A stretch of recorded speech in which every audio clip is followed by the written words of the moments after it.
کرتا ہے، ویسے بھی قرب قیامت میں جبکہ فتنے بارش کی طرح برس رہے ہوں گے تو درود نجات کی ضمانت ہوگا۔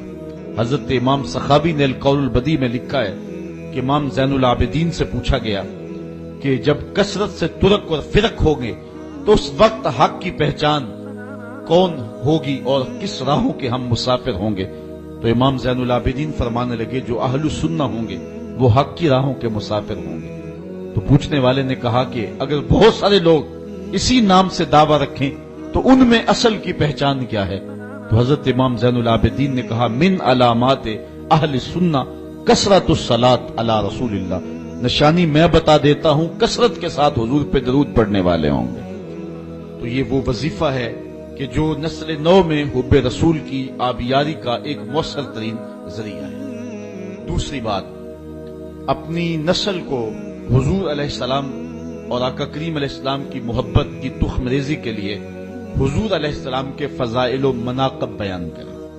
یہ ایک فطری طریقہ ہے کسی سے پیار اور محبت کے رشتے کو قائم کرنے کا۔ جس شخص کی فضیلتیں بیان کی جائیں، عظمتیں بیان کی جائیں تو اس کے لیے دل میں محبت پیدا ہوتی۔ یہ ایک فطری طریقہ ہے کسی سے پیار کرنے کا اور کسی کے لیے دلوں میں محبت کی تخم ریزی کا۔ آقا کریم علیہ السلام کے معجزات ہیں، حضور علیہ السلام کا فضل و شرف ہے، حضور علیہ السلام کے مناقب ہیں، انبیاء علیہ السلام پر حضور علیہ السلام کی فضیلت ہے، حضور علیہ السلام کو جو شانیں اور خصوصیات عطا کی گئی ہیں ان خصوصیات کو امت کے نوجوانوں کے سامنے، نئی نسل کے سامنے رکھیں گے تو اس کا لازمی نتیجہ یہ ہے کہ نئی نسل کے سینے میں حضور علیہ السلام کا پیار پیدا ہوگا۔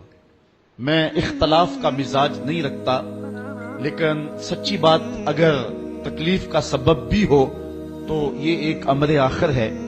بات اصول کی ہے کہ اگر یہ بحث چھیڑی جائے کہ نبی دیوار کے پیچھے بھی نہیں جانتا تو مجھے بتاؤ کہ نسل نو کے سینے میں نبی کا پیار پیدا ہوگا؟ آج کی نسل آج نہیں تو ہم سے کل سوال کرے گی۔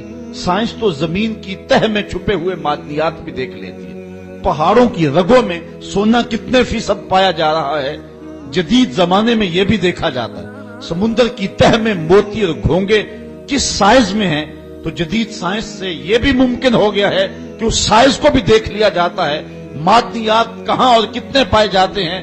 یہ ایک انسانی عروج ہے اور انسانی باغپن ہے جب انسانی نظر کا کمال اور انسانی دوربین کی رسائی پہاڑوں کی رگوں تک ہو گئی ہے اور زمین کی تہوں تک انسان پہنچ گیا ہے تو کیا نبی دیوار کے پیچھے بھی نہیں جانتا؟ یہ بے بسی کی کہانی نہیں ہے تو اور کیا ہے؟ نئی نسل کو بتانا پڑے گا۔ یہ کسی نے اپنے دور میں اندھیرے میں بیٹھ کے لکھ دیا، حقیقت ایسی نہیں ہے۔ نبی تو نبی رہا، نبی کا غلام حضرت عمر منبر پہ بیٹھا ہے، نہامت میں جنگ ہو رہی ہے، 1 مہینے کی مسافت ہے، حضرت ساریہ امیر لشکر ہیں، راستے میں دیوار کیا کئی پہاڑ کھڑے ہیں، حضرت ساریہ آگے بڑھ کے جوش میں حملہ کرنے لگے، دشمن پیچھے سے آ کے جو ہے وہ حملہ آور ہونے لگا، حضرت عمر خطبہ دے رہے تھے، رہا نہ گیا، یہیں سے بولے یا ساریہ الجبل، اے ساریہ پہاڑ کو نہیں چھوڑنا، یہ شان ہے خدمتگاروں کی، سرکار کا عالم کیا ہوگا۔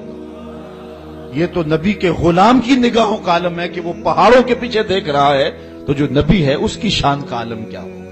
تو اگر اپنی اولاد کو اس طرح کے مسئلے بتائیں گے اور اس طرح کی باتیں بیان کریں گے تو وہ حضور کی ذات سے دور ہوں گے، حضور سے قریب نہیں ہوں گے۔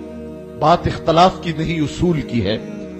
آج کی اس انسانی عروج کی اور انسانی کمال کی اور مادی ترقی کے اس زمانے میں اگر یہ کہا جائے کہ نبی کسی